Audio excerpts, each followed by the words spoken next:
Hi, hello everyone. This is Srinu here. இன்னைக்கு வீடியோவில் என்ன பார்க்க போகிறோம்னா ப்ரீ ஸ்கூலர்ஸ் வச்சுருக்கிற பேரண்ட்ஸ்க்கு ரொம்பவே யூஸ்ஃபுல்லான ஒரு விஷயம் தான்.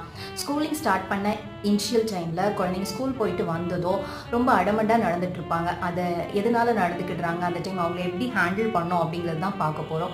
எதனால் நடந்துக்கிடுறாங்கன்னா, ஒரு 3 வயசு வரைக்கும் அவங்க என்ன நினைக்கிறாங்களோ அதை செய்கிற ஒரு ஸ்பேஸ்க்குள்ளேயே இருந்துட்டு இருப்பாங்க. திடீர்னு அதுக்கெல்லாம் ரெஸ்ட்ரிக்ஷன் கொடுக்குற ஒரு ஸ்பேஸ்க்கு போகிறப்போ அவங்க எமோஷன்ஸை கண்ட்ரோல் பண்ணுறாங்க. ஸோ அதுதான் வீட்டுக்கு வந்ததும் பிடிவாதமாக நம்மக்கிட்ட எக்ஸ்ப்ரெஸ் பண்ணுறாங்க. ஸோ அதை நம்ம எப்படி ஹேண்டில் பண்ணோம்னு பார்த்தீங்கன்னா, அந்த நேரம் போயிட்டு ஏன்டா உனக்கு என்ன ஆச்சு அப்படின்னு சொல்லிட்டு கொஸ்டின் கேட்டு ஸ்கூலில் என்ன நடந்தது, எல்லாம் சாப்பிட்டியான்னு கொஸ்டின் கேட்டு டார்ச்சர் பண்ணாமல் ஒரு 20 மினிட்ஸ் அவங்களாவே இருக்க விட்டுறணும். அந்த 20 மினிட்ஸ்க்கு அப்புறமா கொஸ்டின் கேட்கலாமான்னு கேட்டால் அப்போது நீங்கள் கேட்கக்கூடாது. அந்த 20 மினிட்ஸ்க்கு அப்புறமா உங்களுக்கு பிடிச்சமான விஷயங்களை அவங்கள என்கேஜ் பண்ண விட்டுறணும். இந்த மாதிரி அவங்களோட எமோஷன்ஸை வென்டிலேட் பண்ணுறதுக்கான ஒரு ஸ்பேஸ் நம்ம கொடுக்க அவங்க சீக்கிரமாக புது என்விரான்மெண்ட்டை அடாப்ட் பண்ணுறதுக்கான எபிலிட்டியை வளர்த்து